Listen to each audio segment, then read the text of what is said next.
episode number two of Digital Dirty Talk, and once again, Ben Salmon finds himself, but in a little window this week. He doesn't take centre screen because he's sharing the screen with Michael Dubicki from Flexioffices. So the usual unscripted. We'll talk bullshit. We will say the odd swear word. It will be crap or whatever else. Thanks to everybody who has viewed, commented, sent us a LinkedIn message. It was actually quite nice of you to not completely trash us and listen to what we said. And of course, it wasn't me you were listening to more than anything. It was Ben who was giving away loads of free help and nuggets of information that people will be able to utilise. So it was all good. Good evening, sirs. How are we?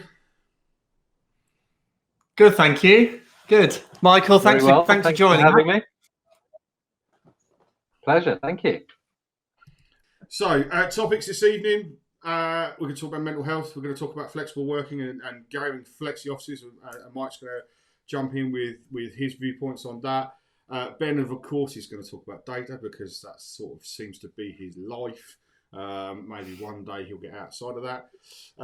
Though, just to point out, we in the next few episodes we will talk about motor racing. How does that relate to digital? Well, stay tuned. Come and give us a visit and have a look, and we will be able to tell you how motor racing attributes to digital and how we can compare to, and then also, of course, rugby and how does that relate to both of them as well. So, what should we kick off with, fellas? What should we start with? How's the week? What's happening in the week of digital? Ben, tell me. So I'll give you because I did this on the last one, Mark. So I'll give you another quick pop quiz. So, what is a $7 billion joke in the music industry? Well, I'm level 39, mate. Think of a brand that's worth, or a business or sub business that does $7 billion a year. Oh Christ! Music? What? Spotify? Warner. Yep. Spotify are at 7.6 billion. Great shout, Michael. Michael being 1-0 to Michael. Legendary from the get-go. Right, Mark. Go on. Okay, so Spotify are at 7.6 billion. Thanks to Charter for this data. AirPods are not far behind at 7.3. 7.6 for Spotify, 7.3 for just AirPods. Nothing else. AirPods. No phones, no watches. AirPods you put in your ears? Yeah. Now, I'm an Apple fan, right? So Mac, iPhone 12 turned up this week. Great. All this sort of stuff. But AirPods are the most uncomfortable fucking things you can stick in your ears. They hurt. I've got big lugs, all right? So maybe it's my ears. I don't know. It could be. Maybe their quality control was absolutely shite. They didn't get fat people with big ears into their testing regime. I think they really need. But they're how? What? I mean, from a technological, engineering point of view, I get they're wireless, this, that, and the other. But I mean, perfectly fair. I mean, if I just take a look at what I have here, Bose, perfectly fine, very beautiful. Yes. Much more better quality of music. How then, Ben? Why is that happening? In fact, no, Mike. Why do you think that's happening? You just won the pop quiz. I don't think I'm qualified to comment, considering I've actually got physical wires coming out of my ears at the moment. Stay old school. Stay stick with what you know. Well, I mean, I think that said, I do have a very fetching pair of Jabra wireless headphones, which I thought were much better than AirPods. So I'm not quite sure what to say there. But could it be because they cost so much? Oh, okay. I'm a Jabra person as well with those wireless earbud, whatever they are. I'm Bose. Those things. That's the ones. Yeah, same ones. Yeah. Wrong way. But so this is in a week where they recently announced that they are launching these Apple AirPods Max for, wait for it, £550. 550 quid. Oh, I can't work that out. I can't. So I can't give you an answer of why they are what they are, other than people going that as the kind of the default well, the Apple phone must have Apple headphones, but 7.3 billion. It's pretty good going for headphones. Oh, I'm a bit right. Okay. Anyway, headphones. AirPods are shit. Right. I'll call it out now. Just plain and simple. I'll say it as simple as the next man. And for 500 quid, fuck off. Simple. Right. Can't argue with that. 500 quid. I can think of a whole lot more to do with that. There's no, not happening. Anyway, so Spotify, AirPods, done. Obviously, we were talking last week. Another group falling to the foreground with Arcadia Group, Debenhams now. Though I think I was listening to the chief financial officer of Fraser Group. So Mike Ashley's lucky, and they reckon they might go in for a carcass steal, and Debenhams 30 of the Debenhams stores might well be theirs. So we will see Interesting. if that works out. But I mean, he turned around and said quite happily on it was BBC News, I think, not ITV, one or two. Anyway, and he just said that at the end of the day, they have a good price margin. They have a really good business model about selling at the right price to the right people, blah, blah, blah, blah, blah. To be honest, he's not wrong. I mean, sports directors keep going bigger and bigger and bigger. Mike actually seems to be getting bigger and bigger and bigger around the waistline, which means he's making more money, which means he's probably got more yachts somewhere and he's eating more caviar and drinking more champagne and putting on a few extra calories, and therefore he's happy. He's spending money and making money. So good for him. So, Mike, But you're definitely not going to say that Mike Ashley caused Corona, are you, this time? No. It's completely on Maurice Levy, right? I'm still struggling to figure out another conspiracy theory on that, but it's definitely Maurice Levy. But hey, that's just the way it goes. So anyway, we've got the wonderful Michael Dubicki with us, and one of the topics this week. I mean, all of you know that last week I sort of called out the whole working from home thing, and a company called First Base, led by Chris Hurd, and I was just saying to Mike just off live that I've asked him some questions, and the responses have been none, or unresponsive, or uncommittal. Now, it's an interesting one because looking at the mental health stuff, which we'll come on to a bit later, there's so much data out there. And Ben, if I set you on the task to look at this, mate, I think I'd have every diagram and graph known to man, followed by some spinning wheel website, probably within a week. But moreover, just actually talking to people was quite an interesting thing. So I've had a chat with a few people last week, and just asking how they actually felt about working from home. So unfortunately, I didn't have my GoPro there, so I can't sort of throw snippets in. I'm poor, I know. From a production side of views, I'm so sorry, folks. But next time. But working from home, Mike, what do you think on this? How's it work, and how's the model that you have tally to working from home and then having that flexi space? And I mean, tell us what it is that you want to achieve with the business. Well, there's a couple of bits, because I mean we acting as an intermediary for the likes of WeWork, who you mentioned in the last podcast. We do speak to an awful lot of clients, both individual and companies. So we do sort of have our finger on the pulse of exactly what they want.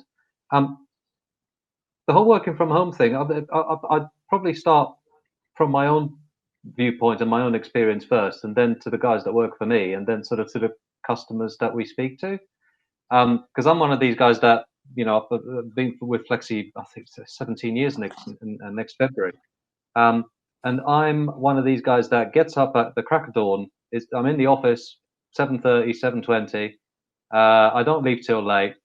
And I've spent the best part of 20 years doing that, right? It's an hour and a half commute each way.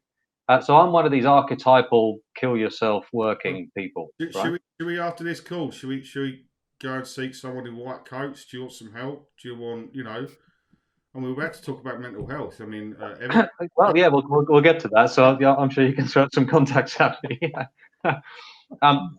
So this whole working from home experiment was absolutely excruciating for me, because I've never been used to it. I've never, I've just been conditioned to do that slog. So for the first 3 weeks, I was basically staring at my computer screen, wondering what the hell I should be doing with it, because I did, it was very, very hard. But fast forward to now, and I'm very much a convert to that. I can see the benefits. I can see the positive impact in terms of free time, and I have breakfast with my son, I have dinner with my son and wife, and all of this. All these wonderful things that don't really come into the equation. But at the same time, I'm quite privileged because I have a room here that I can use as a haven for working from, and I don't have to contest with housemates on the sofa that might be playing computer games or whatever. So, a quick question for you: how's that working for you? The family at home. You've never done this, or your career hasn't led to this point of being isolated, and it is isolated. I mean, how many times do you think they've thought about murdering you? No comment. Well, just one of those things, because it's a strange environment to find yourself in, isn't it? Being at home, with the people that you love for that amount of time, it stresses and strains that I think lots of people find really challenging. I think the strain is actually more on the other half of the household, because for me, I just do what I do, right? So my wife came up the stairs the other day and sort of knocked on the door with a wry smile and said, A, you're really, really loud, and B, you should stop having a go at people so much. That was a bit of a right. So I've had that as well. So my sons pop up and they go, do you realise how loud you are? Well, number one, I'm deaf in one ear, so I can't hear most of the stuff anyway, right? So I naturally shout, and as Ben knows, I shout at everyone. And then I suppose the flip side, that you don't realise. Christ, it's an interesting one, because then when you go back to the office, how loud are you in the office? No one really knows. Everyone's hustle and bustle. So is it because you're trying to compete? It's interesting, very interesting. So the guys that work for us, for them, it's been, I think it's been great, but it very quickly became apparent that, like you said, in terms of needing to get back to the office from a mental health perspective, they want to be there, whether it's 2 days a week, 3 days a week, certainly not full time, but they are simply not equipped to be working from home effectively, and it's draining. And it's funny because I think this whole return to work concept that businesses have to come to terms with, we are heading for a bit of a showdown, because there are two sides to this equation. The one thing I picked up on, and this is I'll mention this anyway. I'll get crucified for this back in the office. But when you look at the amount of the amount of time that is actually lost because of the tiny human annoyances that sort of crop up. So you're forced into an environment where you have sort of 2 or 3 preferred individuals, and everybody else you're friendly with because they're co-workers, but you don't necessarily go out for a beer with them. So you get the situations where somebody steals somebody's cup, or somebody's picks up a cookie that wasn't theirs. And then the 2 people that work well together go off for 20 minutes to have a bit of a moan about it. So you multiply that sort of thing 10, 15 times a day, especially in a younger workforce demographic. And all of a sudden, you're looking at quite a lot of downtime. So you have to balance that sort of thing with the sort of eureka water cooler moments, if you like, which are, which is the other side of the pendulum, which are extremely beneficial. So you get back to the office and you're going to have to sacrifice those downtimes, and I think there's going to be there's lots of sort of opinion polls coming out about business owners wanting people to go back to the office because of their business structure and all this sort of stuff. But I think fundamentally what's driving it is actually the underlying need to to service the loans on the properties. It's a bit of a cascade. For some people, they need to be in the office, whether that's on a Monday or a Wednesday, and whether office space changes how it's used. So rather than it being office space, it's like drop-in space, Michael. So rather than, where we, obviously it's moved from leasing long-term big leases. And I think when we chatted before, it's moved to kind of serviced offices or their alikes, where it's flexible workspace and you have different levels within that. I'm wondering whether people just rent space for this kind of drop-in reason. So they're not Monday to Friday and I need 14 desks. It's actually, I don't need 14 desks. I need 7 desks, but I need 7 desks on a Thursday, 2 desks on a Wednesday, 8 desks on a Saturday, or whatever it is. So I think so it's interesting. The going back to what people want from the office is, I think, the key concept here. And again, the balance of power is shifting towards the employee in terms of them being able to dictate things like, I want to work at this time and at that time, and I want to work in this sort of environment, and this is how I want to be treated. And I think the sort of flexible office niche has already evolved into a sector that isn't necessarily providing a real estate solution. It's almost, and this is going to sound cheesy, but it's almost curating an experience. And this is huge for people. They want to walk into an environment where the minute they cross the threshold, they feel good about it. And I think that's what the sector's done extremely well. Now, it's done that at the expense of staking out its, one particular provider will stake out its territory, and it will automatically alienate a certain proportion of potential customers because it's just not for them. They'll walk in and they won't feel right there. But that's fine because because the niche has expanded so much that I was doing an analysis of a sort of market share. Turns out that in EC2 there are 87 flex space operators. How's that for a stat? That's a lot. Yeah, that's huge. That's just in EC2. Wow. So you literally cannot walk 5 minutes without bumping into several of them. You wouldn't know they were there.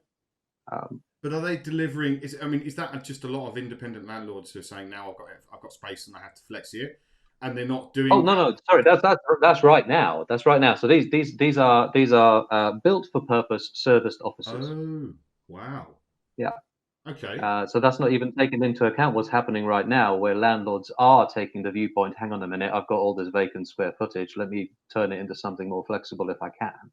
So that doesn't take any of that into account. Fair enough.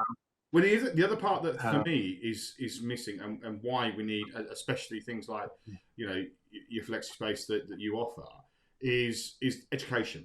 All right, because there's not a hope in hell that you will get anybody growing their talent, their skills, their want for being up the food chain in any environment without collaboration face to face. You have to be able to see the whites of somebody's eyeballs in front of you. You have to be able to judge their body language, know how a tone of a voice is in person rather than just over Skype and Teams and Zoom and all that stuff. So, in fact, the idea of going full-time, everybody should work from home is just barbaric, because you're creating a void of experience in a market space where you need to be among people. Like Ben just raised then, sales folks can't, they want to, how's that old boy do it? How's that, the young ones want to go find out how it's all about. And it's interesting because I think that's the next big challenge. How do you grow people at home? How do you grow people in different environments? And I think the flexible working space that you guys offer, you can change it up so quickly and offer, like you said, that different experience, making people have that experience and going to different places to be among different types of people. That's a massive advantage. So that's really capital. Yeah, I think the big thing to that these sort of environments really offer is when you're in a conventional let, typically you're going to be sharing a building with 3, 4, 5 other companies. And those companies will be very insulated from one another. You'll be, walk into a corridor, go up the stairs, turn left or turn right. And there's no other option. Whereas, these flex spaces have these fantastic collaborative floors. I mean, there's not even lounges. You walk into a WeWork and just to because they've got so much square footage. It's palatial. It's just soft seating and the roller skate parks and all these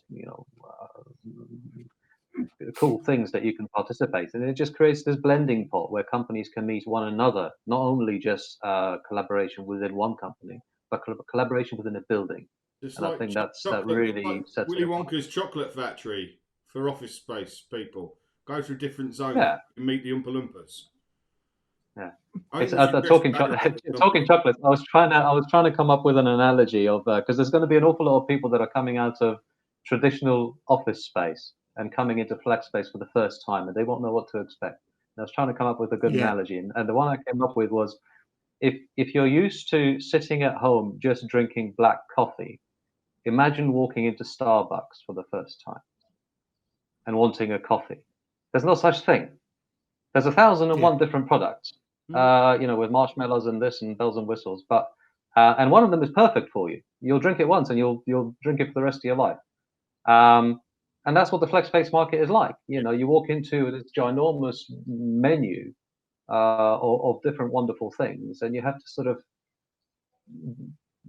choose the right one, if that makes sense. And I guess that's a bit of a cheesy pitch for what we do, because we do sort of try and shepherd people along, knowing old operators like we do. But I think it's a fantastic market that's only going to continue to grow. It's just a case of when the momentum will really, really start, because the pandemic has halted that quite significantly. It's sometimes a bit easier with salespeople, obviously, or project or delivery people. There are others that are less task orientated, but for the sales team, I'd be like, look, if you want to work 1 minute a day over a week and do 1 day a week, so it's 1 minute a week, you crack on. If you don't hit your sales target, though, you will hear from me. Jog on. Like, same with delivery, right? It's like, we've got a timeline for a project. If you want to work 30 hours inefficiently and go on Facebook and do everything else during the day, great. But you've got to hit your deadline. And if you don't hit your deadline, that's when you'll hear from me. Now, the problem is it doesn't always work for everyone, because not everyone is that motivated, or they're working from home for the first time, they've got distractions, or they're working on the arm of a sofa, balancing a pizza, coffee, and their laptop on their knee, and they don't have the environment that allows them to be productive or professional.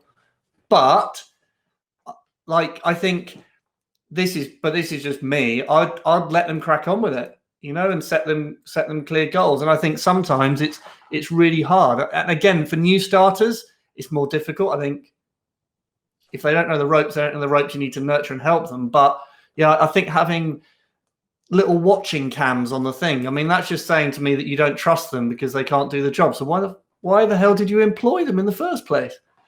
We were lucky in that we were set up for remote working quite well. So we had the cloud-based systems and soft phones and all these wonderful bits and pieces. So actually, when the pandemic hit, it wasn't so much of an impact on our day-to-day operations.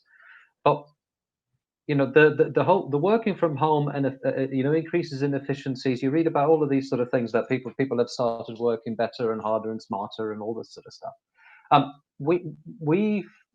We certainly were worried, because we were one of these companies that, whilst we have a lot of fun, we are sales focused, and we do tend to sort of overanalyze and over monitor, when we were in an office environment.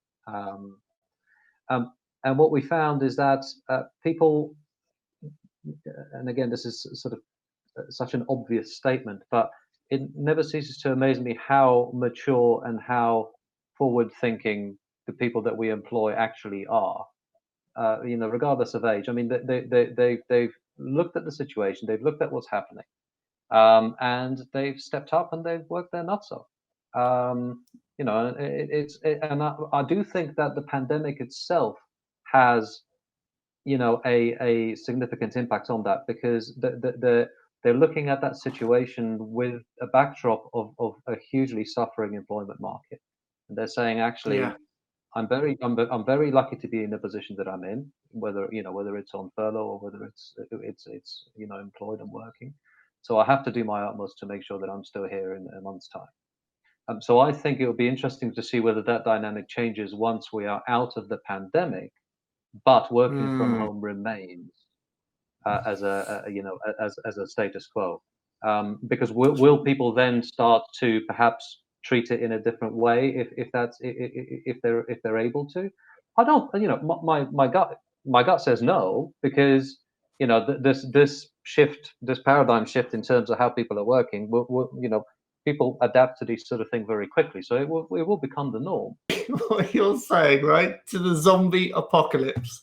You watch all these films, right? And you see all these in The Walking Dead and everything, or the zombie World War Z or whatever it's called. And what's portrayed is the worst part of humanity. So everyone's going to kill each other. Everyone is going to steal from each other. Everyone, whatever, you've seen it all. You've seen all the things. Isn't it funny? In this pandemic, we were clapping the NHS on a Thursday, I'd met loads of people across my road that I'd never met before because we were going out on the street and seeing people. And I was taking stuff around to my neighbours, like food packages because they were at risk, and leaving them on the doorstep. And I knew other people had done the same. But isn't it funny that everyone, when you ask someone, right, the instinct is sometimes we think the worst, when actually what you've just said is people have done the best because they give a shit, and they're, whether they're they give a shit because they're motivated to not lose their job, or give a shit because they want to be the best or achieve their goal or their target, and they still want to work and everything else. I think it's really interesting. And that's most people. That's most people. This is the thing, and I think that's what upper management and all these large corporations. The attitude that permeates all of this is this attitude of suspicion of people want to skive off, and the reality is that the exact opposite is true. That's a small number of bad apples that create that environment. Everybody else just wants to do the best they can, because guess what? They want to make more money. They want to do more. They want to have better things. And now they can do that whilst actually spending a bit more time with their loved ones at home. It's the best of both worlds. So why aren't they going to make the most of that and do the best they can? Yeah. But then how do you keep that culture going? Like you say, if you had the culture in an office space that was really buzzing, very, very collaborative, always quite buoyant and, together, how do you keep that going whilst everyone is separated? And if you have found that magic formula, because there is no singular magic formula for that, that is very much down to people and how you interact and stuff like that, then I think you're really onto a winning streak. One of the big things for me is taking the time to know who your people are and know them in and out. That's not being a nosy fucker. That's taking the time to, like, where is somebody working in their home? At the dining room table, or are they managed to get an office space? Are they in the basement? Is it all of a sudden, you're worried that they might be the new Mr. Grey, or, anything of that nature. So finding out who they are, how they are, and just how they're getting on. Is there anything that you can do to help their life? Is an extra check in a week to just see how things are going for you as a person going to be valid or not valid?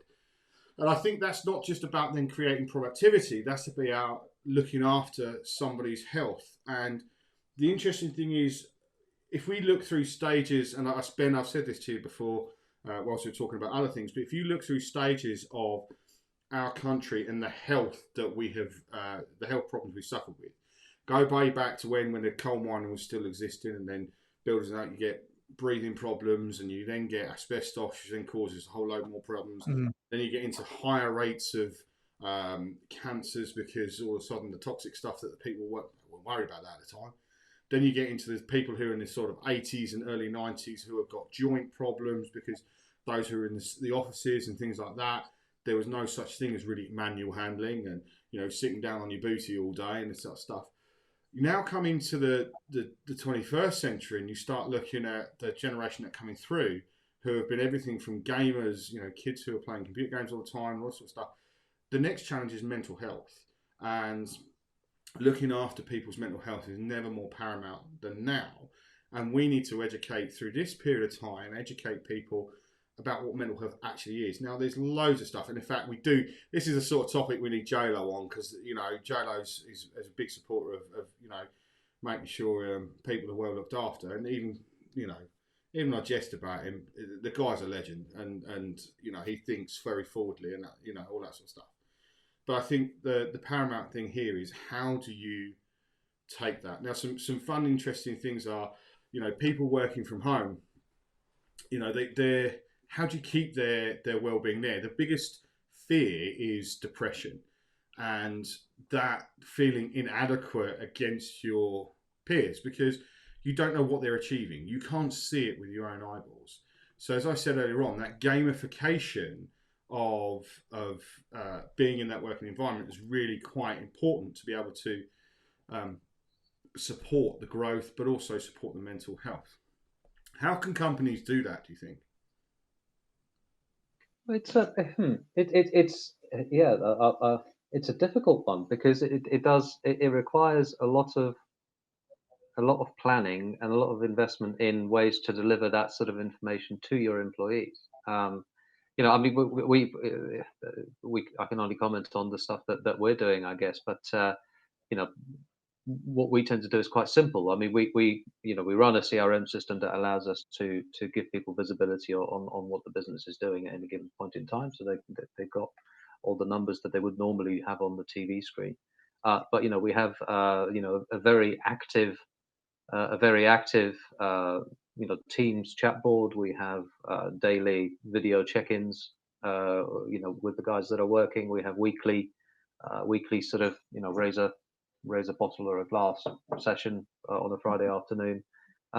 These aren't, and we're not avant-garde in any way. These are very basic things, but by the same token, we fail in a lot of basic things as well. We could communicate with the business in a wider capacity to a greater degree. There's probably not enough things that we say about the exciting things that are happening behind the scenes that people could know about. So I think the learning curve is how, and again, this is as much about the vulnerability and the fear of businesses. How can you learn to be more transparent about the inner workings of what you do? Because that's all people want to know about, actually. Because the social element, they will take care of themselves. Okay. Now, obviously, we need to give them a helping hand in a virtual environment. Yeah. So we need to facilitate groups and sessions and all of these sort of things. But when people are coming back to the office, 2 days, 3 days a week, what have you, the social element will take care of itself, because that's who we are. We're social animals. We'll interact. We'll do that. So, the onus on businesses is to actually just to provide a bit more transparency about what's happening at any given moment in time. And I think most businesses are afraid to do that. And mine's, I'm certainly guilty of that.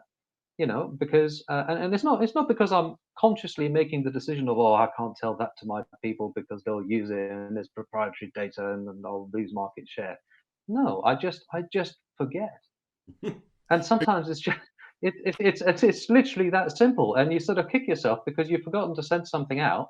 And by the time you realize it's not really relevant anymore, so you don't want to look like a dick and send something that's not relevant, and then you don't send it. Well, okay, that's an opportunity gone. And it's those tiny things that we have to learn to be on top of. And this situation with COVID is really accelerating our adaptability to that, and we will start doing that better. Yeah. And when people do come back to the office, I think hopefully most businesses that have realized that will be in a good place, but you have to realize it first. I think there's a couple of bits here. So one of the things I'm just going to call out is this book, which is Freedom to Be Happy, which I think, as I said, I mentioned to you guys before, written by Matt Phelan. I was lucky enough to go to school with Matt. Great guy. It talks about happy employees making a happier business. I think that's really important. And I think if you haven't got a copy of that book, grab it on Amazon. And certainly those who are in the leadership positions should be reading that. It's not a massive read, but it's, he runs a company called the Happiness Index, and it's all about supporting, people being happy to produce more work as part of your business plan. But the interesting thing here for me is basically what you say there is there something missing? And have we, through this situation, identified it? Where companies should be having, especially when you start getting to larger companies, should they be having more occupational health personnel, happiness people? The people that are going and checking you. Actually, they're not there to report you. They're not your traditional HR who would go out and say, your pay rises, all this, and doing your accounts and stuff. These are actually people who are there to give a shit. How are things with you? Is your setup okay? Have you been out? All these silly little things to try and make sure that people are there. So, I don't know, happiness officers, or I don't know, whatever you want to call them. Should we call them happiness officers? You know, is Well, that in your you career? say that tongue in cheek, but there has been a big increase in those sort of positions in larger organizations. So that shift is happening. I think it's imperative for that shift to continue happening and for the momentum not to be lost, because if it is, then we'll just regress backwards. But I've certainly seen articles that allude to the increase in that sort of position.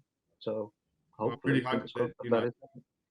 the more that sort of that care starts coming up, because I think that's the next evolution of where HR leads to. As HR as a technologies start going more and more online, and Silver Cloud HR, which is a friend of mine runs that company. She's always doing projects now that are taking HR to the next level from a software point of view. I mean, the traditional HR folk that you would have found back in the day, is their role going to have to adapt to become more of that caring, that actual, checking on people? I hope so.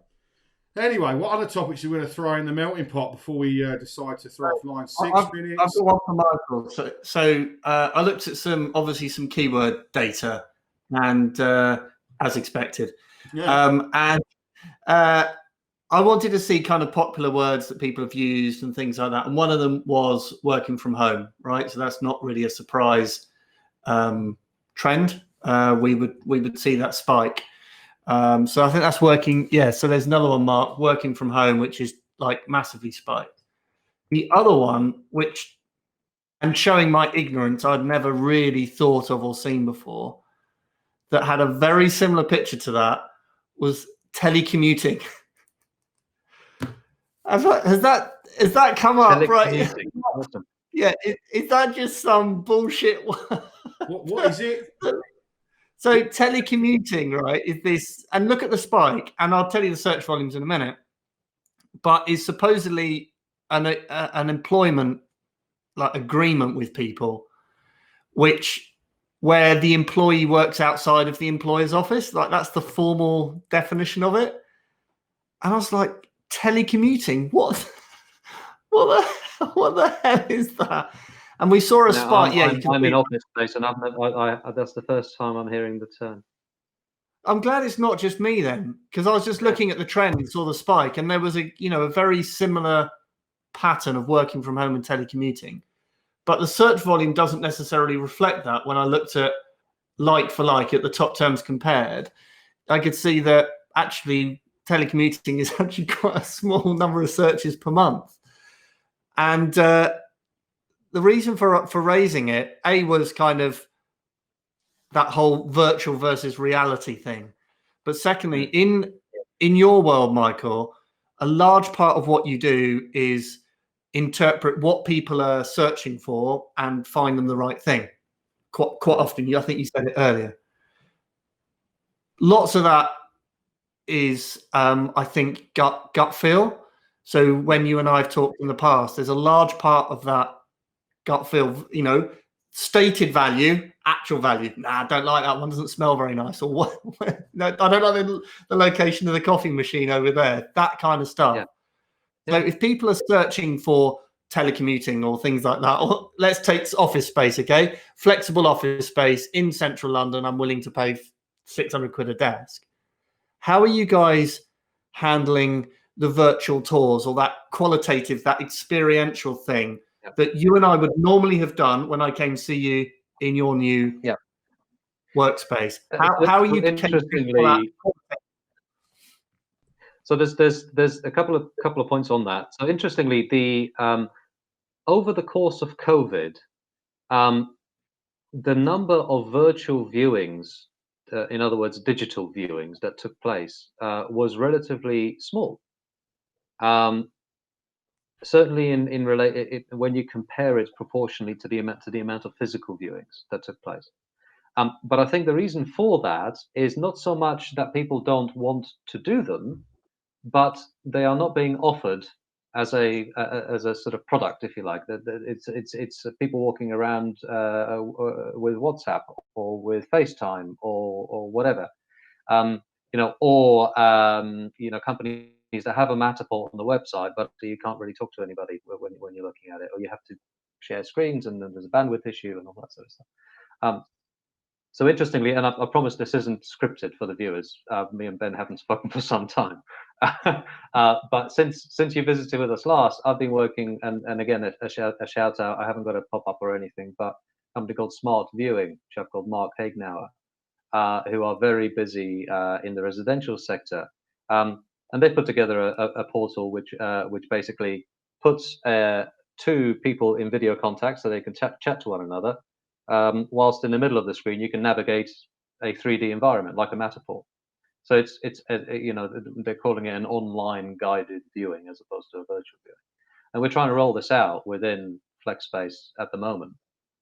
And what we're finding actually is that the biggest barrier for this is that despite how progressive FlexSpace has been as a sector, there's relatively few operators that have digitally mapped their portfolio. So these things simply aren't available. I know a lot of the big guns have, but by the same token, some of the big guns haven't. So what we're finding is that customers, I think, will be absolutely happy to conduct a virtual viewing, especially if you're talking to somebody at the same time, because you can see more buildings in a shorter period of time, and you only physically view the ones that you've actually pre-qualified as being suitable. So I mean,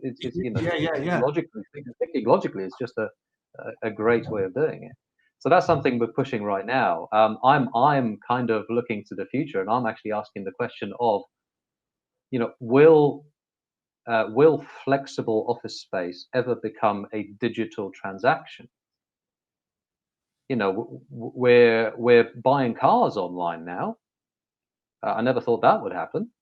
Boilers well, it's great. So if you were augmented reality, you could do different fit outs. You can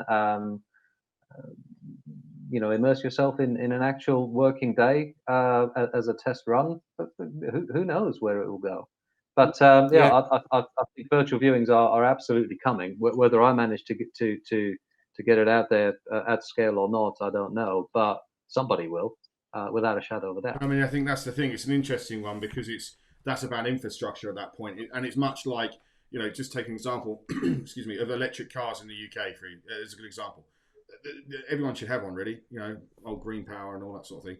But the infrastructure for charging bloody things is not there, and I think that's the challenge now. Who is willing to take the giant leap and put the cost of infrastructure in, and willing to take that business case and go, okay, in 10 years' time, I will probably, most likely, hopefully, get my money back. And I think that's the space now where innovation has to be smart, and how you do things has to be smart. And I think you've raised a really good point. For example, I think we said, I don't know if did we record this? I can't remember, but I think we said about, estate agents, more estate agents in general, when you go and look at a house, they need to be much savvier with quick productions of video and how to tour a house for anybody to view online, and making it swift. So you qualify things quickly.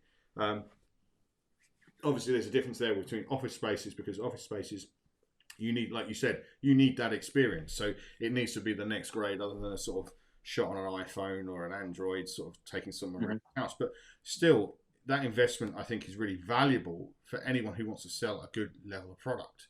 And I think that's an interesting one. You get out of it whatever you put in. So if you're just going to go hokey pokey and get a little Android phone and record it in crap quality, then that's what you're going to get. You're going to get a lot of crap noise. And if you go, I always think about this in terms of the path of least resistance. But when it's the process of looking for office space is the most clunky thing on the planet. It's so archaic, right? You call up, how many offices can you see? I don't know, how many can I cram in a day? Well, we could probably see about 10 or 13, but you need to allocate from 9 a.m. till 5:30. Come on, really?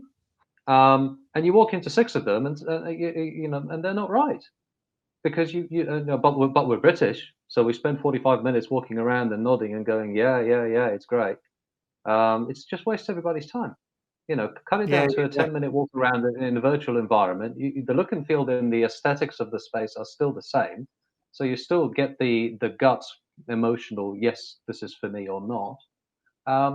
and then you do 3 physical viewings and buy the thing. Yeah, absolutely. And I think that that interactive thing we talked about before, the interactive being when I'm being showed around physically, I like that thing and I don't like that thing and I like that thing. Because I remember after 6 viewings, it's just all a blur. It's like, what was that property 8? Yeah.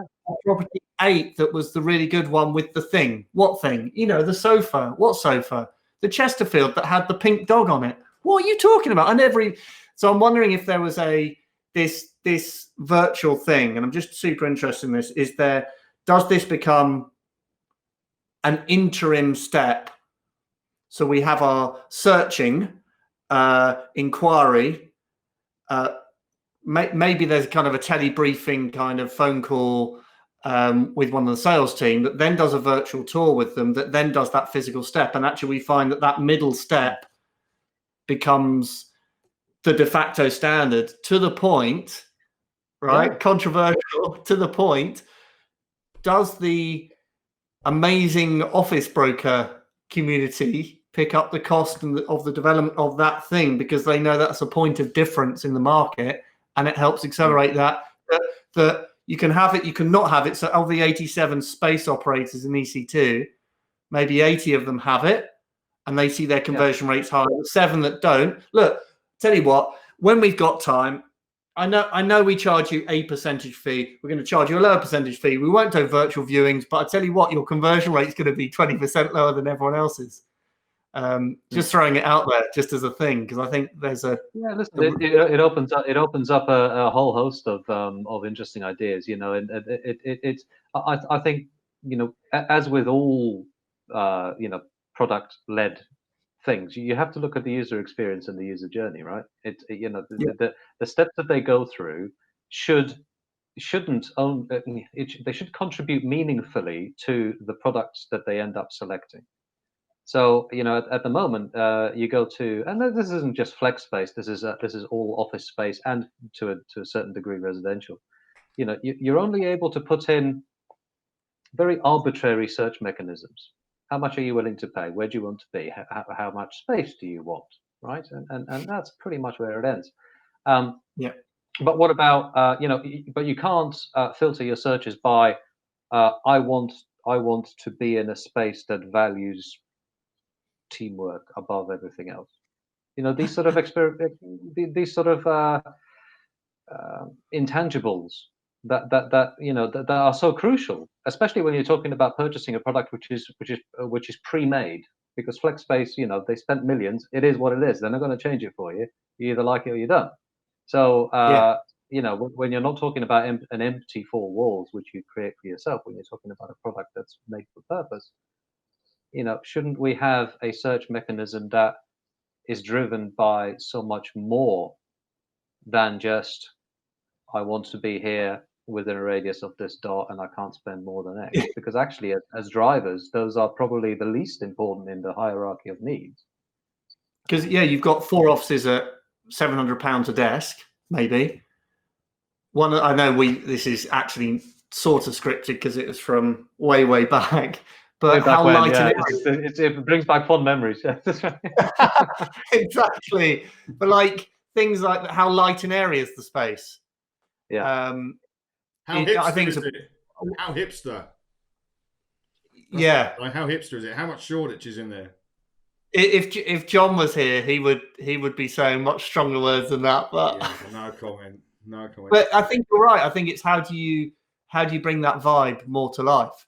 Because I think what's interesting with the videos is, and I'm not going to talk about AI or machine learning, looking at the dynamicism of the light in the video, but literally, like as part of that production, we tagged that video with this is quite light an area, or this is not, or this is a closed, tight space, and this is an open space. This is a loud area. This is a quiet area. Just little things that we talked about before. I think you could do with virtual viewings.